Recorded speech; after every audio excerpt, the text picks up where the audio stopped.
Aujourd'hui, nous plongerons dans les mystères scientifiques qui continuent de perplexer même les esprits les plus brillants. Chaque image révèle une énigme, nous incitant à explorer les vastes phénomènes inexplicables présents dans notre réalité collective. Ne détourne pas le regard, et si ce type de contenu te plaît, abonne-toi gratuitement à notre chaîne. Numéro 15. Les pierres mouvantes de la vallée de la mort. Dans une vaste étendue aride, la vallée de la mort en Californie est tristement célèbre pour ses fluctuations de température extrêmes et ses paysages désertiques. Pourtant, au milieu de ces dunes de sable, se trouve un phénomène qui a intrigué les scientifiques pendant de nombreuses années. Les mystérieuses pierres mouvantes de Rastrac Playa.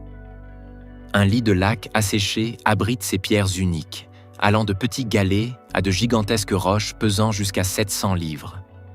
Ces pierres semblent se déplacer d'elles-mêmes, traçant de longues marques dans le sol derrière elles. Ces traces varient de quelques mètres à plusieurs centaines, parfois suivant une trajectoire droite, mais souvent changeant brusquement de direction. De manière inexplicable, ces pierres glissent sur la plage sans intervention humaine ou animale, et ce phénomène étrange a été immortalisé dans de nombreuses photos. Ce qui est encore plus fascinant, c'est que ces roches bougent lorsque personne ne les regarde. Malgré de nombreuses tentatives d'observation, personne n'a été témoin de leur mouvement. Pendant des années, les scientifiques ont cherché une explication crédible. Diverses hypothèses ont été avancées, allant des vents violents et d'un climat similaire à celui des ouragans à l'effet des couches de glace qui feraient glisser les pierres. En 2014, une équipe de chercheurs a suggéré que, sous certaines conditions hivernales, la glace nocturne se formerait et envelopperait les roches.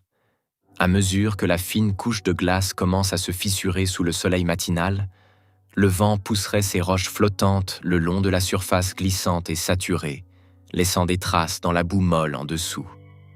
Toutefois, cette théorie n'explique que partiellement le phénomène, car elle ne prend pas en compte tous les types de traces observées, ni les cas où les pierres se déplacent sans les conditions spécifiées.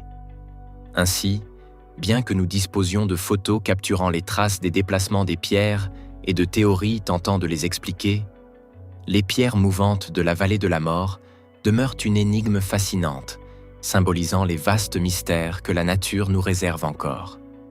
Numéro 14. Les lumières de Hessdalen. L'un des phénomènes atmosphériques les plus intrigants est l'apparition des mystérieuses lumières de Hessdalen en Norvège. Depuis plusieurs décennies, les résidents locaux et les visiteurs ont observé et photographié ces expositions lumineuses inexplicables, illuminant le ciel nocturne. Elles prennent diverses formes, apparaissant parfois comme des sphères lumineuses, d'autres fois formant des faisceaux de lumière ondulants et persistants. Leurs couleurs varient du blanc et jaune au rouge, et même bleu. Les lumières de Hessdalen ont captivé les scientifiques et suscité de nombreuses hypothèses sur leur origine. Certains pensent qu'elles pourraient être dues à la poussière de fer ionisé suspendue dans l'atmosphère, tandis que d'autres suggèrent qu'elles pourraient résulter de la piézoélectricité générée par la pression et la chaleur dans le sol riche en quartz de la vallée. Cependant, aucune de ces hypothèses ne satisfait pleinement la communauté scientifique. Certaines lumières se déplacent à des vitesses et selon des motifs qui défient les lois physiques traditionnelles, montant et descendant rapidement et parfois restant immobiles dans le ciel pendant plus d'une heure.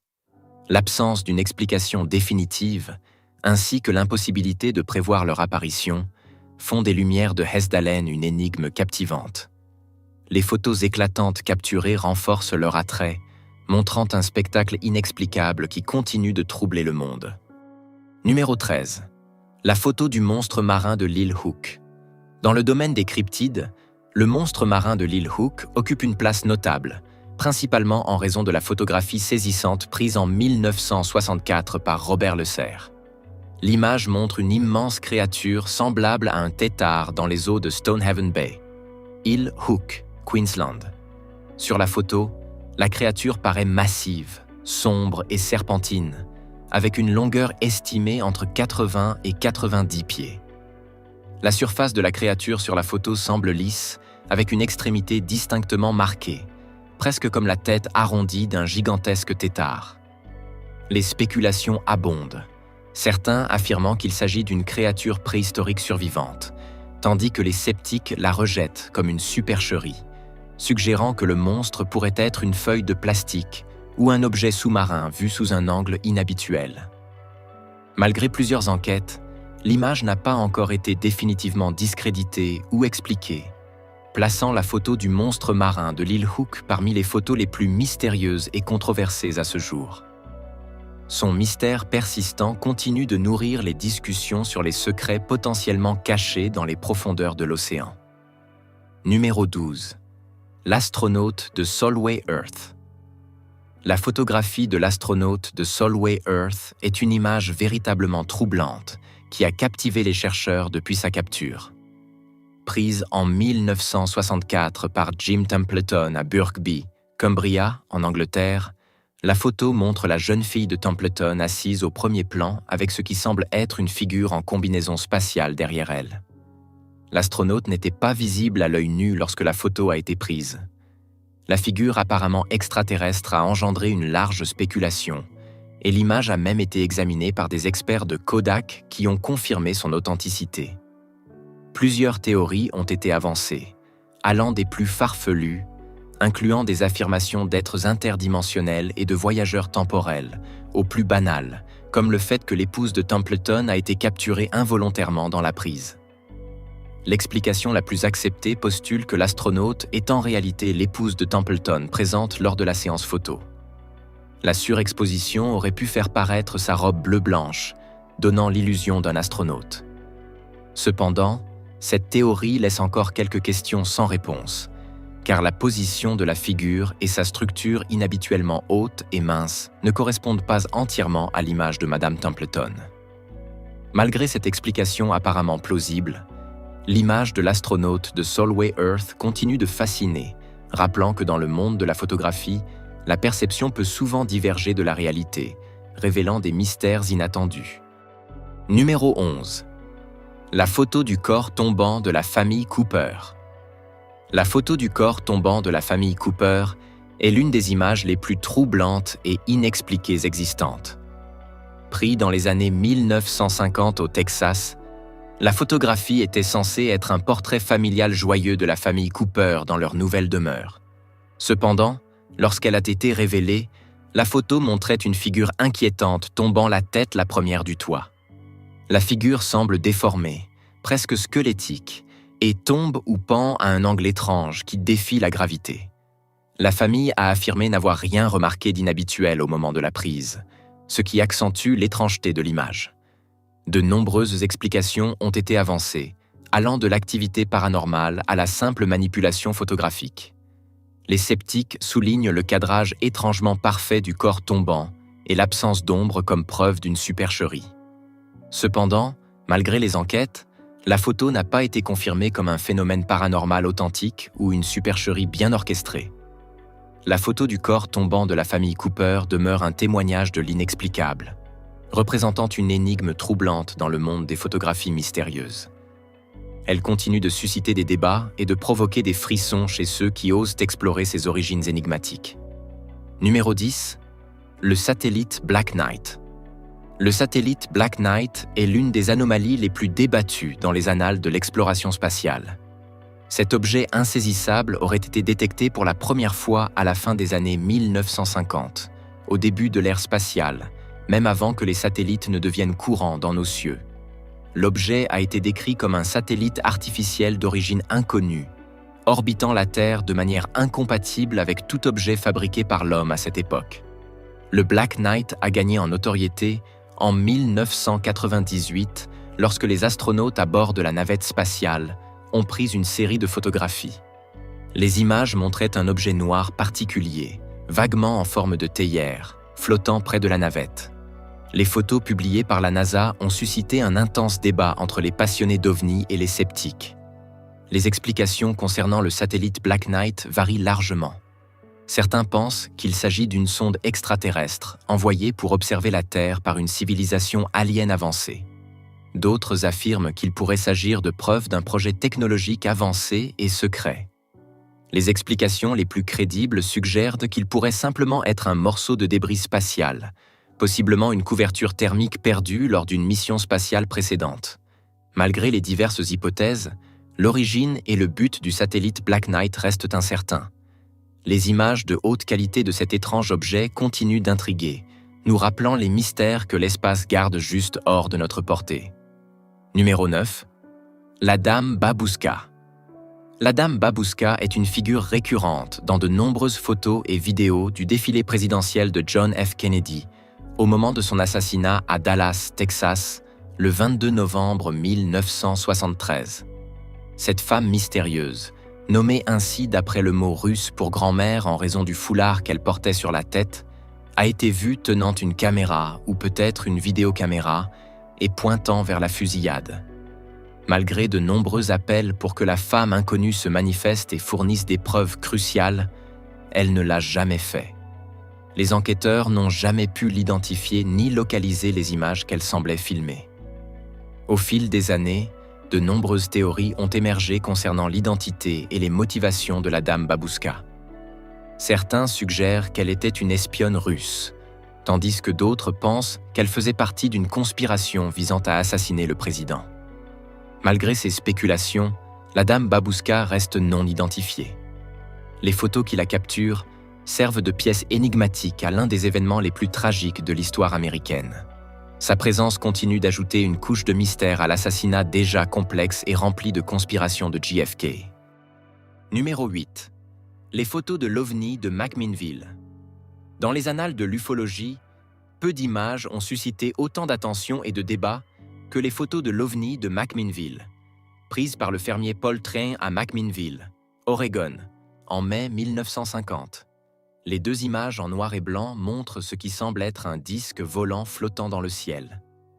Les Trans ont affirmé avoir été témoins de l'objet étrange se déplaçant silencieusement au-dessus de leur ferme une après-midi et ont pris 2 photos avant que l'objet ne s'éloigne rapidement. Les photos montrent un objet de forme quelque peu circulaire suspendu dans les airs avec une légère inclinaison. Les images étaient suffisamment claires pour montrer la partie inférieure concave de l'objet, avec une forme similaire à ce que la culture populaire décrit souvent comme un disque volant. Au fil des ans, ces photos ont été soumises à de nombreuses enquêtes et analyses scientifiques. Les sceptiques ont suggéré de tout, d'une supercherie élaborée impliquant des modèles suspendus à un objet banal mal identifié comme un couvercle de tonneau. Cependant, aucune preuve définitive de falsification n'a été découverte. Même des décennies plus tard, les photos de l'OVNI de McMinnville restent parmi les images les plus célèbres et débattues de l'histoire des ovnis. Qu'elles soient une preuve d'une visite extraterrestre, une blague élaborée ou une identification erronée honnête, ces photos restent un mystère captivant, nous rappelant les phénomènes inexplicables qui ponctuent occasionnellement nos cieux. Numéro 7. Le Skunk Ape. Le Skunk Ape, souvent considéré comme la version floridienne du Bigfoot, est une créature légendaire empreinte de mystère et d'intrigue. On dit qu'il mesure 7 pieds de hauteur, marche sur 2 jambes et dégage une odeur nauséabonde, d'où son nom. L'une des preuves les plus notables suggérant l'existence de cette créature est une photo envoyée anonymement au département du shérif de Sarasota en l'an 2000. L'expéditeur a affirmé avoir capturé des images de la créature dans son jardin, cherchant à manger des pommes d'un arbuste. Les photos montrent une grande silhouette sombre ressemblant à un singe rôdant parmi la végétation dense. Le visage de la créature semble être caché par l'arbuste, avec seulement ses yeux et certaines parties de sa partie supérieure du corps visibles. Malgré de nombreux examens des images, aucune conclusion définitive n'a été tirée quant à l'identité de la créature. Certains experts suggèrent qu'il pourrait s'agir d'un orang-outan échappé ou d'une supercherie habilement orchestrée, tandis que d'autres croient qu'il pourrait représenter une espèce inconnue. Les photos du Skunk Ape ajoutent une pièce captivante au puzzle de la cryptozoologie, ouvrant la porte à des questions sur des espèces non découvertes et la fiabilité des témoignages des témoins. Numéro 6. La vague OVNI belge. L'un des avistements d'OVNI les plus marquants de l'histoire est la vague OVNI belge, qui s'est déroulée de novembre 1989 à avril 1990. Durant cette période, On estime que 13 500 personnes à travers la Belgique ont signalé avoir observé de grands objets triangulaires silencieux volant à basse altitude, ornés de lumière brillante. Le point culminant de cette vague a eu lieu la nuit du 30 mars 1991, lorsque l'armée de l'air belge a même déployé des avions F-16 pour enquêter sur les signalements, sans toutefois obtenir de preuves concrètes. Une image en particulier est devenue emblématique de cette vague ovni belge. Une photo floue montrant un objet triangulaire avec des lumières à ses coins et une lumière plus brillante au centre. Les critiques ont suggéré que l'objet pourrait être un avion militaire secret, tandis que d'autres affirment qu'il pourrait s'agir d'étoiles ou de planètes mal identifiées, voire d'une tromperie. Malgré les doutes, personne n'a définitivement discrédité la vague ovni belge ni la photo associée. La vague ovni belge et la photographie célèbre qui l'accompagnait restent convaincantes en raison de l'ampleur des avistements et de la diversité des témoins impliqués. Elle continue d'être l'une des vagues d'ovnis les plus documentées et inexpliquées, ajoutant une autre couche de mystère aux phénomènes aériens non identifiés. Numéro 5. Freddie Jackson dans une photographie de la Première Guerre mondiale. Dans une photographie de groupe d'un escadron de la Première Guerre mondiale du service aérien naval réel, apparaît un visage inattendu, un visage qui ne devrait pas être là, celui de Freddie Jackson. Jackson, un mécanicien, avait accidentellement marché vers une hélice d'avion en mouvement et est mort 2 jours avant que la photo ne soit prise. Son enterrement a coïncidé avec le jour de la photographie. Le visage de Jackson apparaît derrière l'un des officiers, reconnaissable pour ses camarades. Son visage est quelque peu fantomatique, légèrement flou par rapport aux autres, mais il lui ressemble indubitablement. Les sceptiques ont proposé que l'image de Jackson pourrait être le résultat d'une double exposition ou même d'une simple erreur d'identification d'une autre personne comme Jackson. Cependant, aucune de ces explications n'a été prouvée de manière concluante. Les compagnons de Jackson ont insisté sur le fait que le visage était réellement le leur.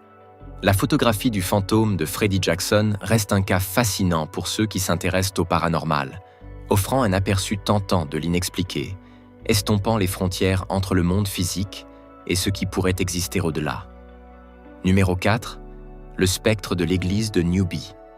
En 1963, le révérend K.F. Lord a capturé une photographie de l'autel de l'église de Newby à North Yorkshire, en Angleterre, qui, une fois révélée, a montré une apparition surprenante.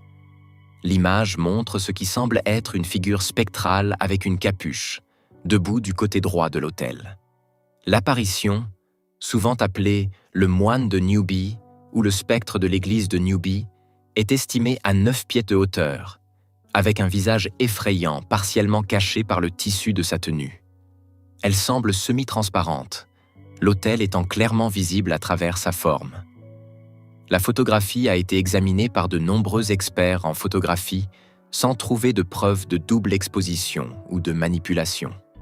Malgré la clarté de l'image et l'absence d'explication, certains critiques croient que l'image est une tromperie soigneusement préparée, peut-être en utilisant un modèle ou un morceau de tissu disposé de manière réfléchie. Cependant, aucune preuve solide n'a été présentée pour étayer ces affirmations, et la photographie reste l'une des pièces de preuve les plus convaincantes et débattues en faveur de l'existence des fantômes. Le spectre de l'église de Newby demeure une figure énigmatique qui défie notre compréhension du monde au-delà des vivants. Numéro 3. La Madone, avec San Giovannino et l'OVNI. Dans le domaine des phénomènes inexpliqués, le passé est aussi riche en mystères que le présent. L'un de ces mystères est dissimulé à la vue dans la peinture du XVe siècle de Domenico Ghirlandaio, La Madone, avec San Giovannino. Sur l'épaule droite de Marie, un objet sombre flotte dans le ciel avec un homme et son chien le regardant au loin. L'objet semble avoir la forme d'un disque avec des bords rayonnants, similaire à l'image classique d'un disque volant. Sa présence dans la peinture a engendré de nombreux débats, certains suggérant qu'il pourrait s'agir d'une indication d'une visite extraterrestre dans un passé lointain. Les sceptiques argumentent souvent que l'OVNI pourrait représenter un symbole ou un motif religieux plutôt qu'un disque volant. Le geste de l'homme pourrait être une représentation typique d'émerveillement face à un phénomène divin. Malgré les explications, La nature exacte et l'interprétation de l'objet dans la peinture restent incertaines. La Madone avec San Giovannino continue de maintenir son attrait mystérieux, nous laissant nous demander si la vérité réside dans une explication terrienne ou quelque chose de bien plus extraterrestre. Numéro 2. Les fantômes de Watertown. En 1924, une photographie glaçante connue sous le nom des fantômes de Watertown a été prise à bord du SS Watertown. La photo a été capturée lors d'un voyage entre le canal de Panama et la ville de New York et montre 2 visages apparaissant dans l'eau près du navire. Les visages ont été identifiés comme ceux de James Courtney et Michael Meehan, 2 membres d'équipage qui étaient récemment décédés d'un empoisonnement au gaz pendant le nettoyage d'un réservoir de chargement. Suivant la tradition maritime, leurs corps ont été enterrés en mer. Après l'ensevelissement, l'équipage a rapporté avoir vu leurs visages dans l'eau et le capitaine Dan Kit Tracy a ordonné de prendre une photographie. Une fois révélée, la photographie montrait ce qui semblait être 2 visages dans l'eau, très similaires à ceux des membres d'équipage décédés. La photo a été examinée par plusieurs experts, et bien qu'aucune explication définitive n'ait été trouvée, aucune preuve de tromperie n'a été découverte. La photographie des fantômes de Watertown reste une image déconcertante. Que ce soit un cas de voir des visages où il n'y en a pas, un jeu inhabituel de lumière et d'eau, ou un aperçu du surnaturel. Elle continue d'intriguer ceux qui la rencontrent. Numéro 1. Le visage sur Mars. En 1976, l'orbiteur Viking 1 de la NASA a capturé une image d'une formation dans la région de Sidonia sur Mars qui ressemblait à un visage humanoïde. La formation, mesurant environ 2 km de long et connue sous le nom de le visage sur Mars, a rapidement suscité l'intérêt du public et la spéculation sur la vie intelligente sur Mars. L'image, prise depuis une altitude d'environ 1867 km, montre une formation avec des yeux, un nez et une bouche, donnant l'apparence d'un visage. Certains ont suggéré qu'il s'agissait de preuves d'une civilisation ancienne, tandis que d'autres croyaient qu'il s'agissait d'un jeu de lumière et d'ombre. Des images ultérieures prises par d'autres missions vers Mars ont montré la formation avec une résolution accrue, la faisant paraître moins comme un visage et plus naturelle. Malgré cela, certains croient encore que la formation est un monument construit. Le visage sur Mars sert de rappel de notre fascination pour la possibilité de vie au-delà de la Terre et des interprétations que nous pouvons tirer des images envoyées par nos sondes spatiales. Son image gravée dans la conscience populaire continue de symboliser la quête continue de vie extraterrestre et les interprétations que nous pouvons en tirer. Quel de ces mystères scientifiques te semble le plus étonnant? Partage tes réflexions dans les commentaires ci-dessous. Si tu as apprécié cette vidéo, donne un pouce en l'air et assure-toi de t'abonner pour découvrir davantage d'histoires incroyables comme celle-ci. Et n'oublie pas d'activer les notifications pour ne jamais manquer une mise à jour. Merci de regarder et à très bientôt pour la prochaine vidéo.